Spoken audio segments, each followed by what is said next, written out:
Hey, Vins, our very interesting newbies. We are the Havens. I'm Courtney. I'm Kenneth. And this is the From Launch to Legacy podcast, where we talk to you guys about how to start and run a business. So last time we talked about what to do and think about before starting your business. So finding your why, sales channels, customer journey, branding, and lots of pitfalls about naming. Yes. So today, what we are going to discuss is making your business official. So that would be Kenneth's wheelhouse. Yes, so it's going to be a left brain episode. For sure. So he's going to lead today. What we're going to talk about are things like structure, what a registered agent is, licenses, bank accounts, just the broad strokes on those things. And before we jump right in, I do want to let you guys know there are free resources on our website, www.havensconsulting.com. And if you are driving or just watching and you don't have anything to write with, don't worry about that at all. You can download the checklist or the documents that have information about that there. And we'll probably have them attached in the comments section or the description down for this episode as well, right? Yep. Okay. All right. Ready for me to kick it off? Yes, go for it. All right. So kind of, just tailgating right where Courtney was talking about is where to find resources. So obviously there's free resources on the HBS website, but you can also check with the Small Business Administration. It's a great resource for new companies or obviously small companies. Mm-hmm. You can check with your state registration entity, which is going to be your Secretary of State most of the time. A few states have different names for it, or it's through your Lieutenant Governor's office, but it should be pretty easy to find. Just Google form of business in X state, and then you should definitely find some resources there through your state. Your municipal governments, your county, your city, they may have some resources. Larger municipalities actually, I think, have some SBA-esque, departments for, major cities. You're not going to find those in a lot of places, but some might. I think Dallas does. Probably. Your chambers of commerce. These are great resources. We're a member of our local chamber here. And especially when you're starting out, if you're in a local area, your chamber is a great place to build your initial network. If you don't have one, it's a great place to get resources, and it's usually really affordable. So that's a great resource. Some more expensive ones, or if you want to go through your attorneys or accountants, are also going to have a lot of good information for you. But for free resources, check with your government entities or, again, the HBS website. So really the first thing you need to decide is what your business structure is. And I'm going to rely on Courtney to keep me in my lane here because I'll talk for about 5 hours on this topic. We are going to have an episode that talks more in detail about each structure type.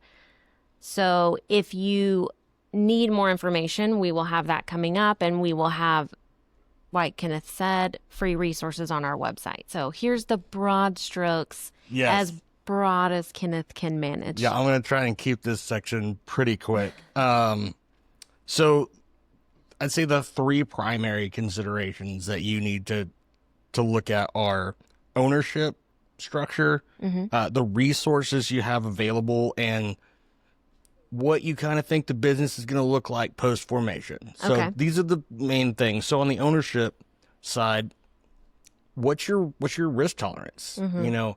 There's absolute liability in the case of sole proprietorships and even general partners and partnerships. There's limited liability.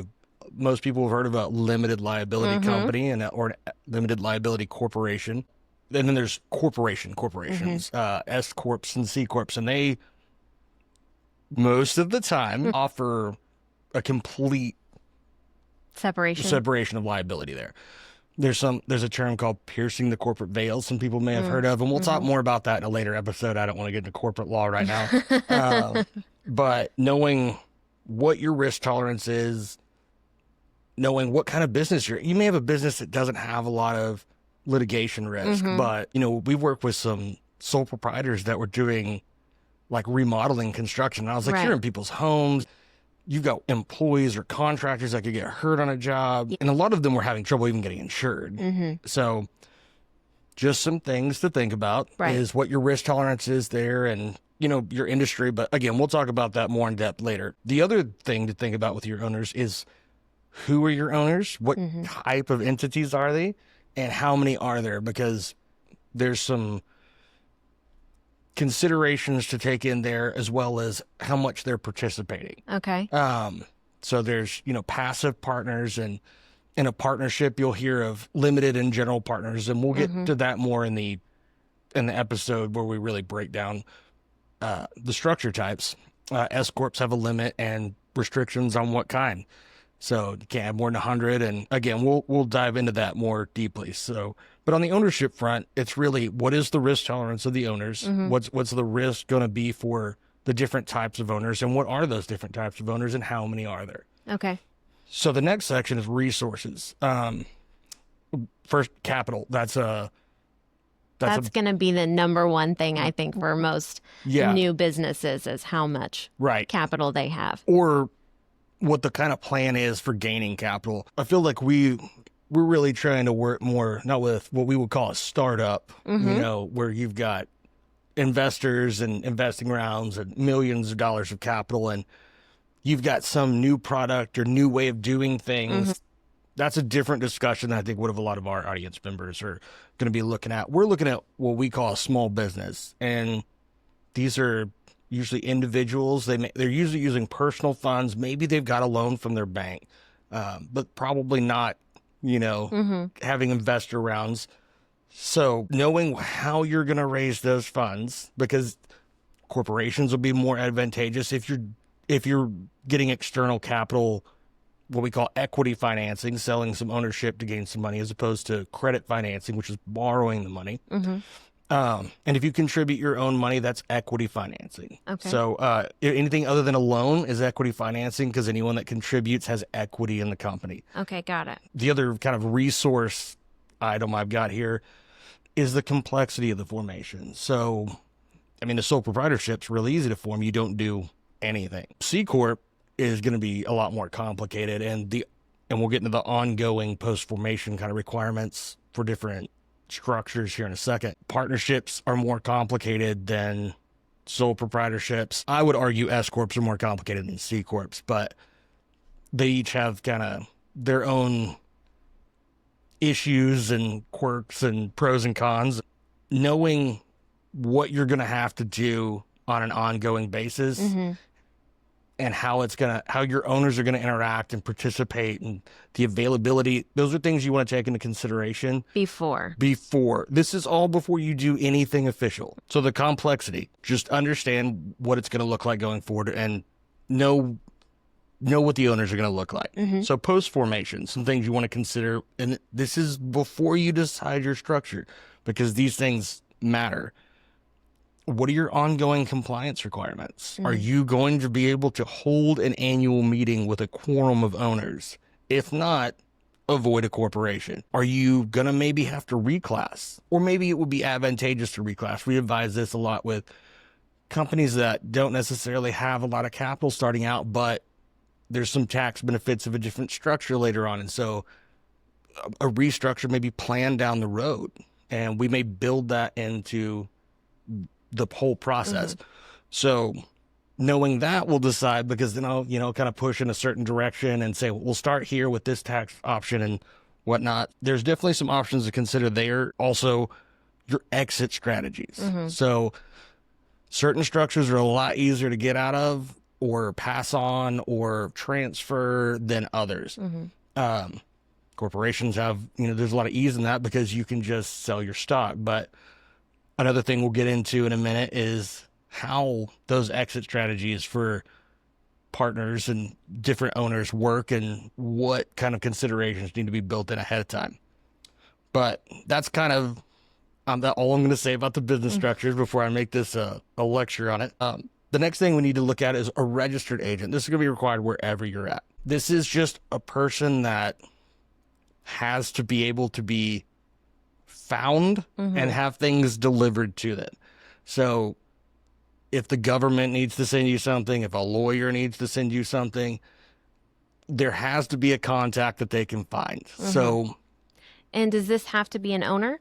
No, it does not have to be an owner. Owners are common, especially with small startups. I'm the registered agent for our company just because why not? And I don't want to pay someone else to do it. But your other options are, your lawyer, your accountant. Lawyers are, when you get bigger, that's generally where your registered agent's going to be. Because the main things you'll be receiving are legal paperwork, possibly from other companies, contracts, lawsuits, whatever. You want your lawyer to be the first one, and then they can look over it and they'll let you know what to do. You don't want to get something and then, it sits on your desk and, now we got it to the lawyer, but we've got to respond in 3 days, and now you're paying 3 times the fee. So that's an option. Your accountant, again, there are registered agent services. I'm not going to say this isn't a good idea. They're usually pretty cheap, like $25 a year, but I'd say buyer beware here. A lot of times you get what you pay for, and from what I've seen, this is one of those things. $25 a year, that's about the quality of service you're going to get there. Right.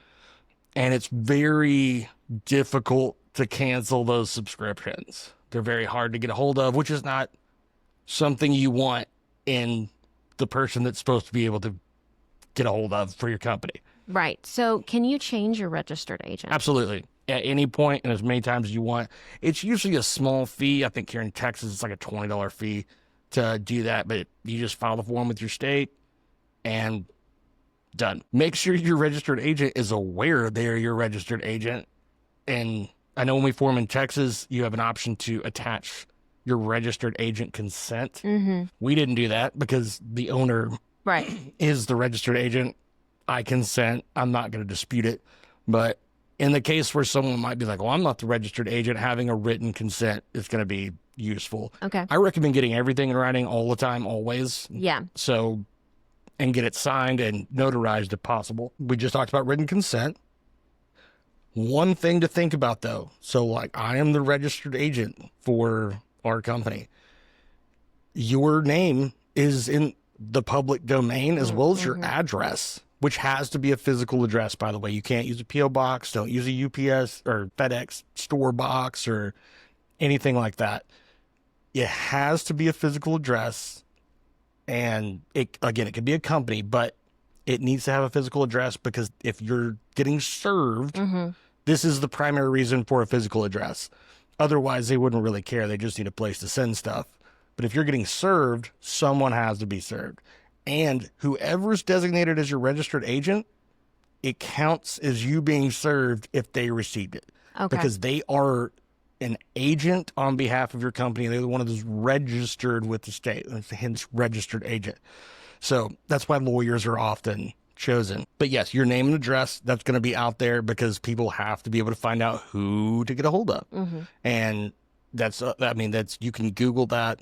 So just know that if you use it yourself and you're working from home, this is one of the areas where registered agent service does kind of have some benefit. $25 a year to keep your name and home address off the internet can be beneficial.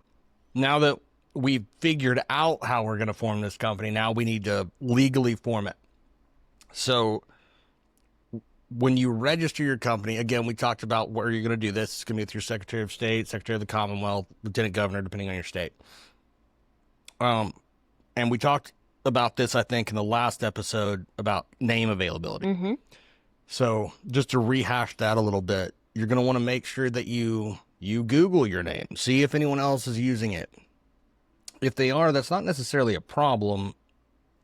Like if they're out of state or if it's a small business across your state, which, in Rhode Island doesn't mean a lot, but here in Texas, across your state is like being in a different country. Make sure that no one's locally using, or it's not your exact name in your state because the state might kick it back. Check social media. Is anybody using it on social media? And just because you find it on any of these places doesn't mean your name's not available. You can absolutely still get your name. There was a local company in the town they were forming that was using that name, but it was only on Facebook, and they had not done anything in years, and they had not legally registered it. So anyone can use a name, but if it's legally registered and someone else uses it, they can be told, cease and desist. Right. But if no one's registered it, anyone can kind of use this name. So we looked it up, but then there was nothing registered. We couldn't find any active activity. So we, used that name, and sure enough got it approved. And so that company has the official name now. And then finally, you'll file with your state. Once you've got all this information lined out, you've got all the information that you're going to need probably to file with the state. Just make sure you've looked through everything thoroughly. You understand the decisions you've made. You're very meticulous about putting the correct information in. We've had a few companies that have come in and they wanted to save a little money up front, and they did the formation themselves and ended up spending, depending on the case, 2 to 10 times what it would have cost to form it like through us or correctly the first time. But now, because of the structure they chose, the restructuring cost is now much more expensive, because now there's a lot more documentation that has to be done. In a few cases, we've had to do a final tax return before they did anything. But they formed, they got an EIN, and we had to dissolve the company essentially. And so there's definitely some easier ways, when we talked about that a minute ago a little bit, about if you're going to restructure in the future, there's some options that make that a lot simpler, easier, and cheaper. So what would you suggest? Do you suggest hiring someone, LegalZoom, or doing it yourself? If you're confident and you want to do it yourself, go for it. Just please make sure you do your research. Make sure that you've got all your I's dotted and your T's crossed. If you're hesitant at all, or you're not feeling comfortable, I would hire someone. That peace of mind of knowing that you're going to hire someone, and that can be LegalZoom. One of the things I really recommend, there's a couple of brands out there, national brands, that advertise some pricing. It's a little misleading. So if you see $0 plus state fees, go see what those state fees are. Right. $0 in Texas plus state fees means you're starting at $308.10. I've done enough of these to know to the penny what that costs. But also look at what you're getting in that package, because we've had a lot of people say, oh, well, it's way cheaper than when you do it. And then I'll say, okay, but you're going to need X, Y, and Z documents. These are the ones you're going to have. We do all this, and our state fees included. Now go compare the prices, and almost always it's way more expensive than they thought it was. Okay. So after you file and your name has been approved, the state has, your company is now a legal entity with your state. Now you need to go get your EIN number. This is through the IRS, not through your state. You will probably get a state tax ID number. I think there's only 7 states that don't have a state income tax. And even like here in Texas, we don't, but we have. It's called franchise tax for businesses. And so you still get a state tax ID number, also for sales tax. So is the EIN and the tax number the same, or are they different? Different. They're Okay. going to be different. And you'll hear employer identification number, tax identification number, federal identification. These are all the same thing. EIN, FIN, TIN, all those are the same. It's just a 9-digit number that the IRS is going to issue you. Now, you don't necessarily have to have an EIN, especially for like sole proprietorships or disregarded LLCs or something like that. But just know that if you don't get an EIN, you're going to have to provide your vendors probably with what's called a W-9. This has all the information they're going to need to send you 1099s at the end of the year, which they're required to do if you do over $600 worth of business. And if you don't get an EIN, you're going to have to put your personal social security number on that form, and it's going to go out into the world. So that is good to know. Yes. So even if you're a sole proprietorship, you can go get an EIN for your sole proprietorship, and you can use that on your W-9, and it'll help protect your identity, because those forms are just floating out. They're not secure. They're not I've seen them laying on people's desks at different companies I worked for, and you don't know who's working at these companies. We worked at a company where some people were doing some shady stuff, and yeah, I would not have wanted my social security number just laying out there. So I recommend getting an EIN regardless, because you're going to use it in a lot of places. And it does help give you some separation between your business and your personal. So that's pretty much it for your EIN. The next part. So now you're a legal company, you've got your tax identification number, you're formed with the state, you got your certificates. Before you do anything at all, don't go set up a bank account, don't do anything.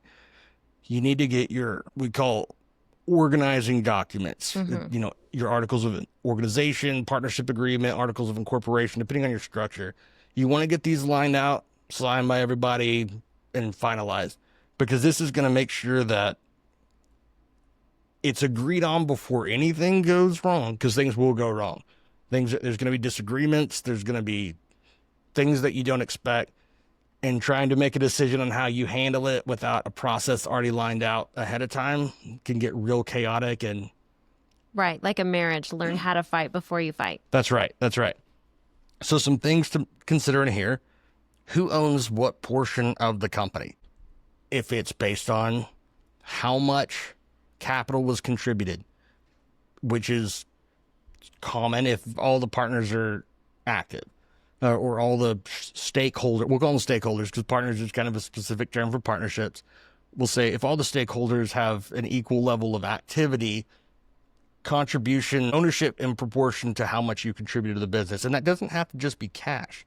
That can be if you owned a vehicle and that's now going to be given to the company. That is a contribution. And that can be considered. Sometimes the contributions are different, but then ownership is even. But then the distributions are proportionate to the contributions, not to ownership percentage. So these are some things that need to be taken into consideration. How's your company going to dissolve? Not that it has to. And there are some companies that are set up for a temporary project. You see this a lot more in joint ventures, which is actually a specific different type of entity. But there are some corporations and partnerships and stuff that are formed for a limited amount of time.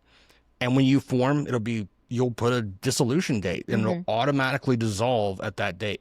You don't have to do that. Our company doesn't do that. Most companies don't do that. It exists into perpetuity because you don't plan on shutting it down. Right.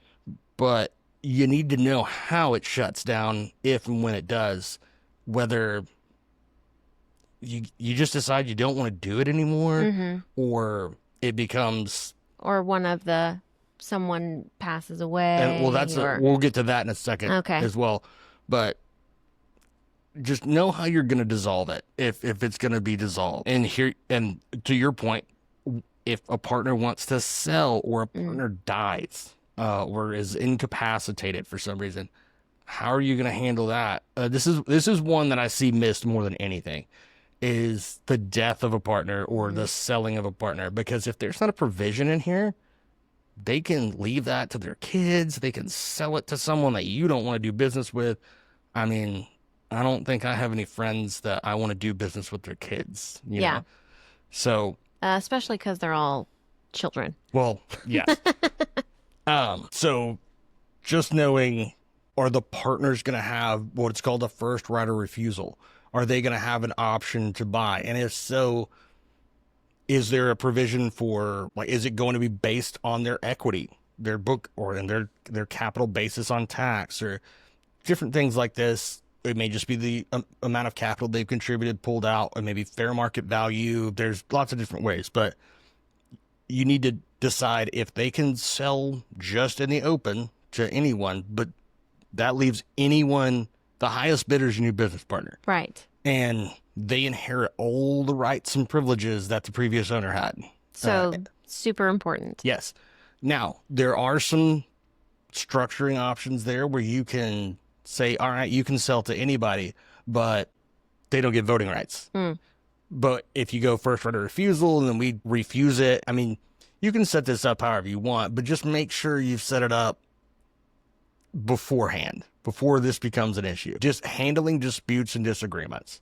So a lot of times you'll see before you can't sue a partner before you go to a binding arbitration. So this keeps lawsuits from happening. Arbitration is a lot cheaper than a lawsuit. Sometimes you'll see mediation, but mediation's not binding. So that's not as common.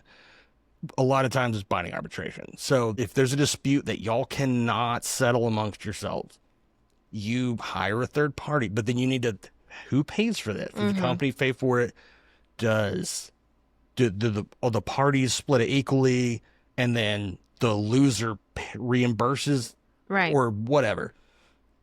These are things you want decided before you set out and start this company. Handling money. Who can make withdrawals? Do you need more than one owner's signature? Who can open bank accounts on behalf of the company? These are all some of the most common things. There's a lot of other considerations in there that you need in this agreement. How the money is handled, your bank's going to require that when you go set up this bank, your company bank accounts. They're going to want to know who can be a signer. They're going to want an official document, so that way if someone who isn't a signer comes in there and says, oh, well, I can, they can provide them with a doc and go, you can't. Based on the information we have. Right. If you can get us updated legal information, then okay, but that keeps people from doing things they shouldn't. I'm going to brush over this one because we're going to talk about this, I think, a little more in detail here in a little bit, is licenses and permits. Some of these you're going to already have. If you're a doctor, if you're a lawyer, if you're an accountant, you're already going to have your... If you're a hairstylist. If you're a cosmetologist, you're already going to have that certification beforehand. There's other licenses and permits that you're not going to be able to get until after you form.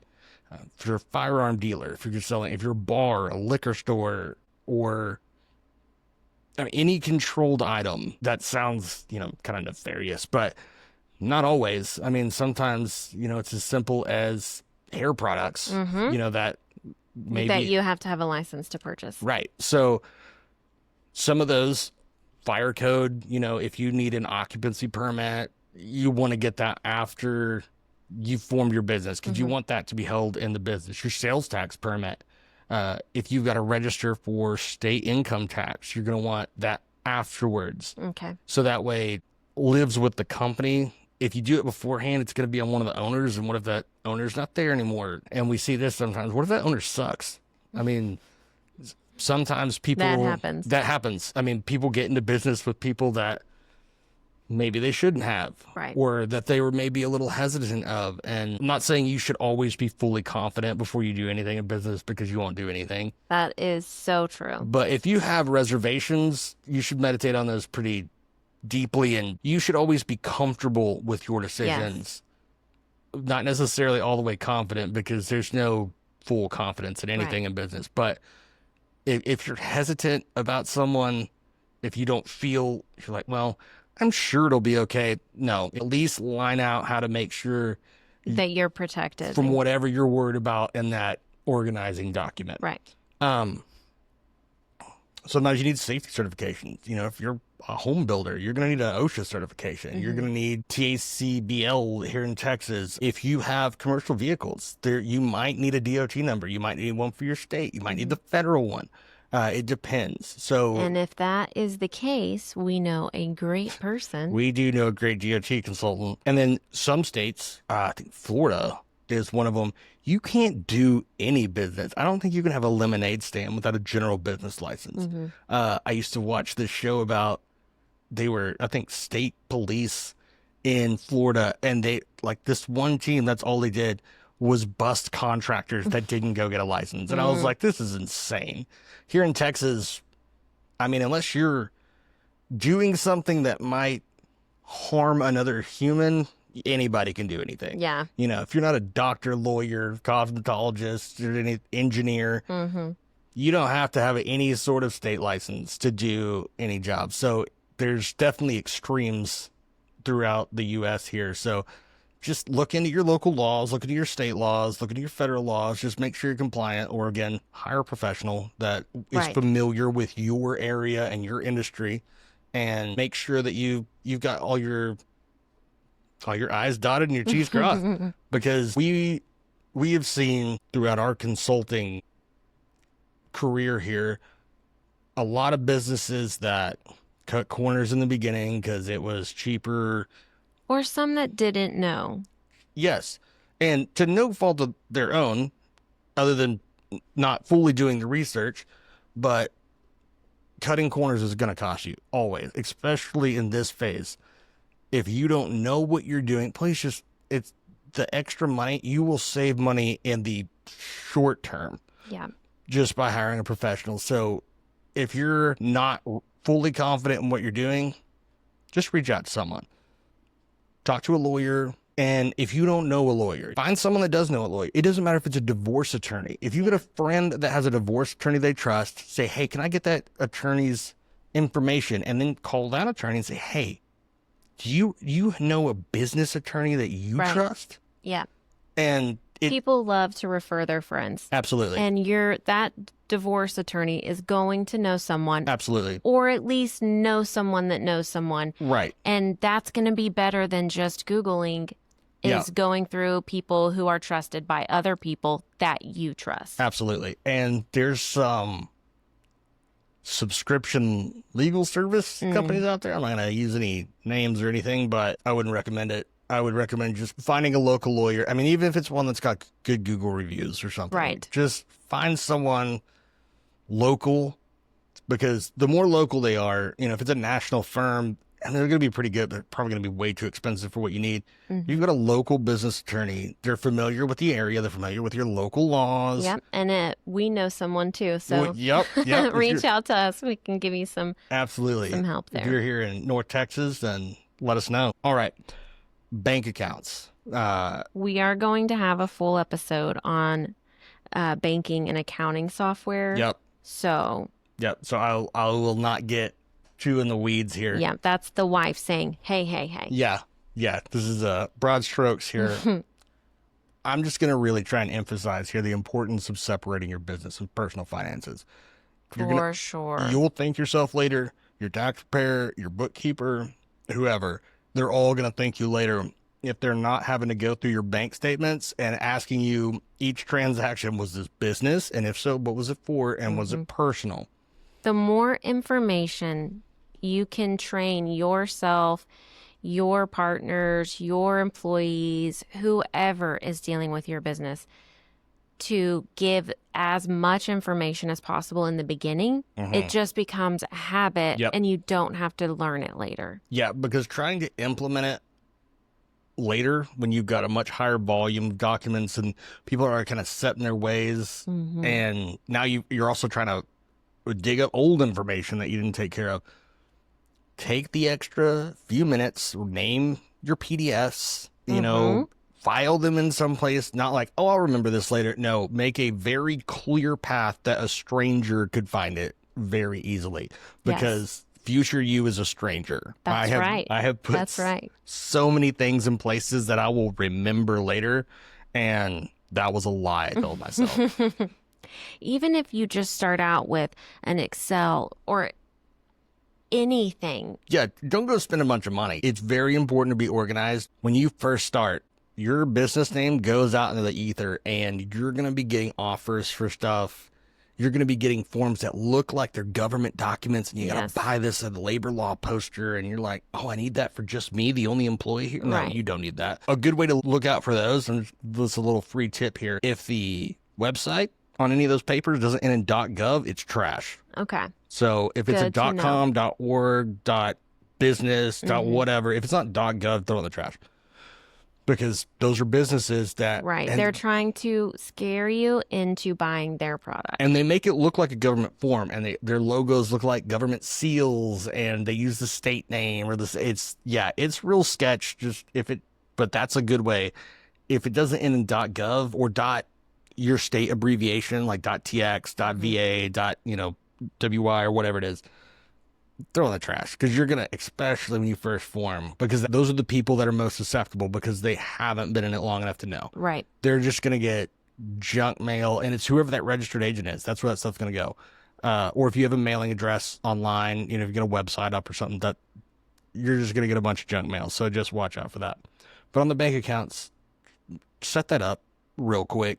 One thing, make sure that you have done your startup paperwork. Oh yeah, you don't do any of this until you have formed with the state, you've got your EIN, you've got your articles or organization paperwork done, because the bank's going to want all that. They're going to require all that. So, and that fact, that's the next thing I've got here is what you're going to need to go set up those bank accounts.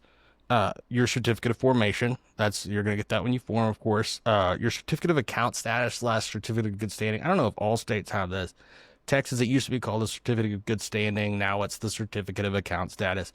This basically just means, are you current on your state taxes? And I'm pretty sure most states have this because banks aren't going to set you up if you're delinquent on your taxes. They may, but they may have to alert the state and, levies and liens and whatnot. This probably is not going to be an issue.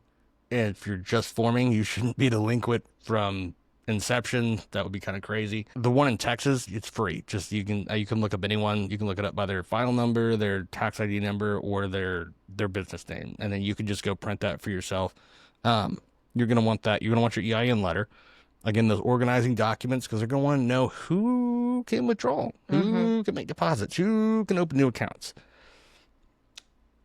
Every owner that is going to be relevant to the banking situation. If you have a limited partner that's just an investor and they're not going to be making withdrawals or deposits or anything, they don't really need to be there.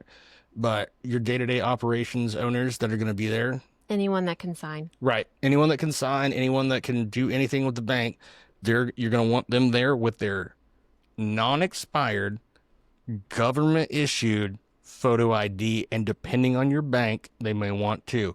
Just call your bank ahead of time. Hey, I need to set up a checking account for a S Corp or an LLC or a partnership or whatever. What documents you need? They'll tell you. Just ask for a new accounts person. That's what that person does. They can muddle these forms off in their sleep. So ask for that person. Get that list together, and just make sure all that's there. We offer, with our package, we offer a small upgrade. We'll call your bank. We'll find out, and then we'll give you one PDF that has just the information you need and all the information you need. Yep. That's been a real popular upgrade that a lot of businesses have had, where they just fill out a couple of pages with us, and then their business is formed. Everything comes in. They don't have to worry about it. We let them know every step of the way what to do. Yep. And then they take this one up. PDF that they got in their driver's license and show up at the bank, and then now they've got business bank accounts. You're going to want at least a checking account. I don't know any small businesses that have enough capital that they're just throwing, a savings account is not going to be a good investment of your capital. Now, if that cash is sitting there for a specific purpose, like taxes or something, that's maybe a good idea. Make some interest on that money that you've set aside. Right. So there's, circumstantially, there's times when it's appropriate, and there's times where it's not, but at least a checking account, get some checks. I know you're like, who uses checks? Someone. Yes. It's probably the government. Yeah. And sometimes you are going to have something you have to purchase, and it is the weekend, and it is over your card limit, and you call the bank, and they say that they have upped your daily withdrawal limit or daily credit limit, and you find out that they have not. But now they're closed. Yes, but now they're closed. Yep. So that has happened to us many times. Yeah. So just have it. It's not going to hurt anything. Yep. Lock it in your filing cabinet. Right. You don't have to worry about it. But if you have to make a big purchase, most places will take a check from a business. Yeah. Or hold it. Right. And then you can do a wire or whatever you need to do. But it's definitely going to be a night or weekend when you have to get this right now. And it's going to be above your card limit. And if you do leave that check as a wire hold, come pick it up when that wire comes through. I mean, make sure you get that physically back. We had that happen. Yes. We had a $10,000 wire. We had to send in a $10,000 check, and then we wired it, and then like a month later they cashed the check. So I will always be getting those back. Yes. We got it handled and taken care of, but that was Yes. That was So a day out of my business life that was kind of wasted. learn from our mistakes. Yes, that's going to be a key phrase on the Launch the Legacy podcast is learn from Yes. our mistakes. That's Yes. we don't want you to go through the heartache that we've had to go Yes. through. It doesn't have to be that hard. Just get some good solid advice. And kind of off on a little tangent here. That's why we made this, because Yeah. what we saw with so many of our clients and what we experienced was there's so much garbage information out there. Yes. Everyone's trying to sell you something. They're trying to sell you a program. Scare you. Yes. Fear. Packages you don't need. This one size fits all. No. It doesn't. It doesn't. It doesn't. Every business is different. Every business has their own set of problems. Every person is different. Yes. Just because this person that you see on social media is making a lot of money doesn't mean that you following their steps is going to make you a lot of money. Most of the time, that person is lucky, Yep. extroverted, hit at the right place at the right time. They're not in your market. Right. They're not specifically in your industry. Even if it seems close, they're not. And if it's kind of a niche boutique industry and you've got someone like that, the market's cornered already. Here's an example. Our consulting, we have a framework, but then at each juncture, we kind of assess how the company fits in, and that tells us, go down this fork, go down this fork. And so there's a framework that applies to all businesses, but you have to make your, turn the knobs and tweak everything specifically for this client, because also what that person has going on in their life is completely different from your life. Your amount of money that you can put in, your amount of time, just because you have the time to do something doesn't mean that you have the bandwidth to do something. And I don't like that term, but I've heard it so many times now. Just because you have time doesn't mean that you have the mental capacity to do these things. Life is hard. Yep. And it is hard in every possible way, and it's different for everyone. Yeah, and mental capacity has nothing to do with intelligence. Right. I mean, I feel like I'm a fairly intelligent person, and there's days it's 3:00, and I have done so many what I call cognitively intensive tasks that I'm like, my brain's just done. And when you're trying to figure this stuff out as you're going, that is so much more exhausting. It's more frustrating. When you get frustrated, you make mistakes. I'll deal with this later. Well, don't do that. If you get frustrated at any point in this step, take a step back, take a break. Just go watch an episode of TV, or take a walk. Take a walk. That's a great Have a piece of snack. advice. That's my advice. Have a snack. We saw this with finance, especially finance and bookkeeping and accounting type stuff. Business owners feel like they should be able to handle the aspects of their business, and if they're not, they're failing. Right. But they only apply that generally to a specific set. Generally, their books are one of them. And I always ask clients when they come in, and I've seen a lot of clients come in with really neglected books. And I mean, you can see like guilt and shame on their face. And I ask them, would you have represented yourself in court? Your books especially are one thing that people don't feel that they need a professional for until it's too bad. Right. Not saying that you need we've consulted with a lot of companies that are like, well, do I need bookkeeping, sir? I'm like, not yet. Right. I mean, it's going to be a waste of your money. You don't have enough transactions coming through. Just stay on top of it. These are the things you want to make sure you're doing. And don't buy QuickBooks or, Xero or anything yet. Put on a spreadsheet. You have 3 transactions a month. You don't need this, but hopefully you're going to get to a point on your path from launch to legacy that you're going to need that. But don't buy everything that, well, this is what real companies have. Jeff Bezos ran Amazon out of his spare bedroom for 2 years? No. Successful businesses do what they're supposed to, not what they think other people are doing. So to kind of go back to, you're going to get a lot of offers on, coaching and consulting packages. If someone's promising you something that's abstract, if they're promising you, okay, we will get this document for you, this document, that's different. But if they're promising a level of success or a certain amount of money, they can't. They can't. They don't know how well you're going to implement it. They don't know if you're going to quit halfway through. They don't know if it's even going to work in your market. Right. So those things be very wary of stuff like that. So that was a long tangent on that. All right, other considerations. Insurance. Mm-hmm. Depending on what you're doing, I don't have personal injury insurance for clients. Not a lot of risk for people tripping on the carpet, but we do have errors and omissions insurance. No one's perfect. We have general business liability insurance. That's going to be pretty universal. But, if you've got employees that are doing manual labor, or you're working on other people's property, if you're a mechanic, if you're a plumber, an electric, whatever, you're going to want some insurance in case you damage property. Mm-hmm. Mistakes happen. The best professionals in the world make mistakes sometimes, and sometimes they're catastrophic. And this goes back to your liability as well. If you don't have insurance and you've got unlimited personal liability, all your assets are gone. Right. So, legal help. And this can go from formation to, making decisions, having contracts written. You can pull contracts off the internet and they'll work probably 90% of the time.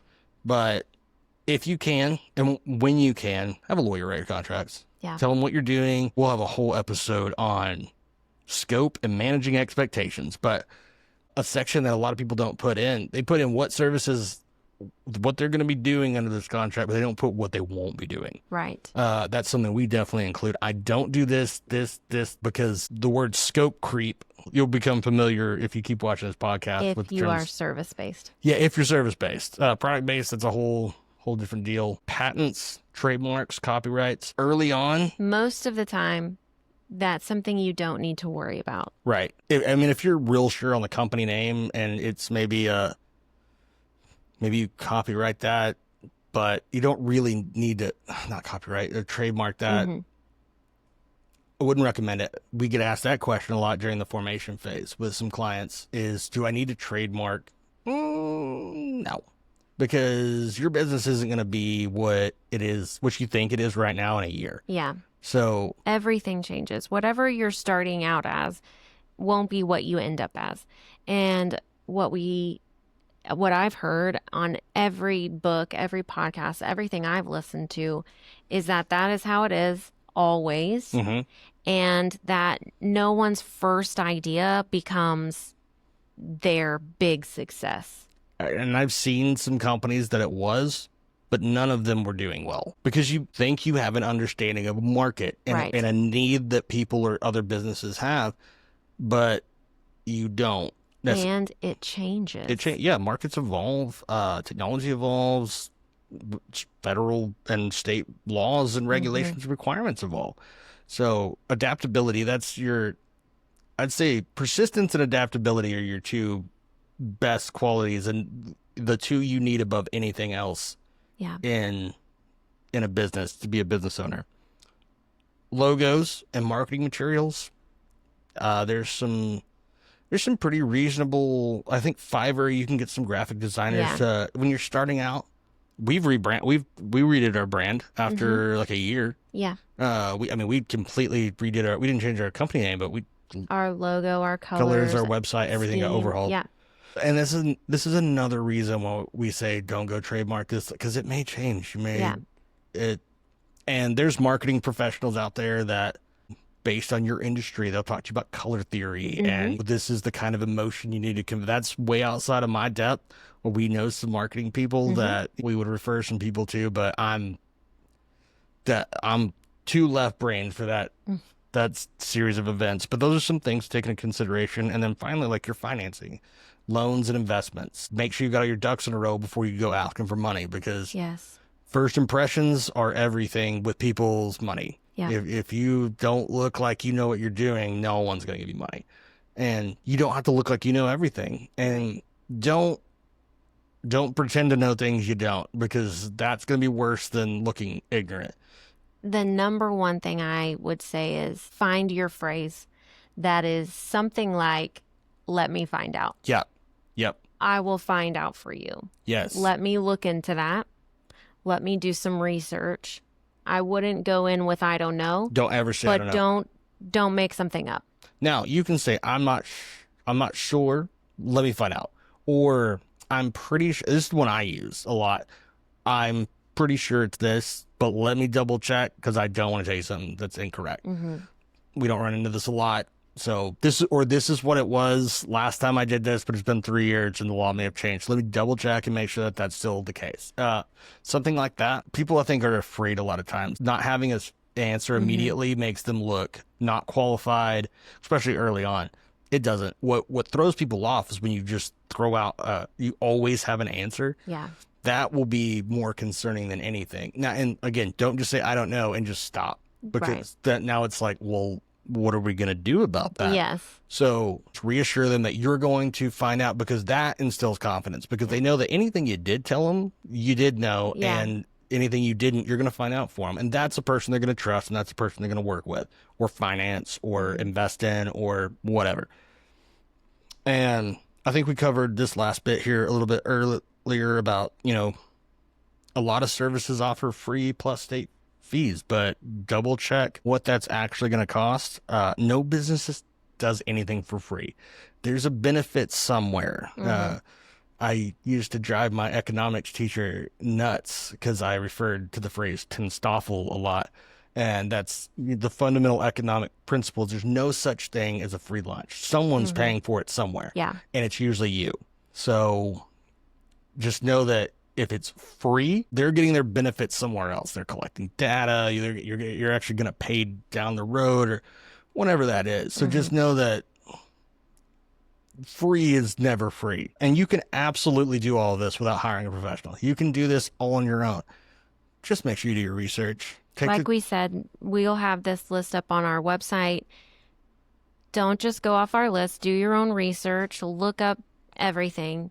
But this will give you a good starting place. Yeah, this will give you a good jumping point, but you may be in an industry that requires some things that we didn't even cover here, really specialized industries, or just where you are geographically are going to have some things that, we didn't necessarily cover here. So research. And if you're not sure, you can always email us, info@havensconsulting.com.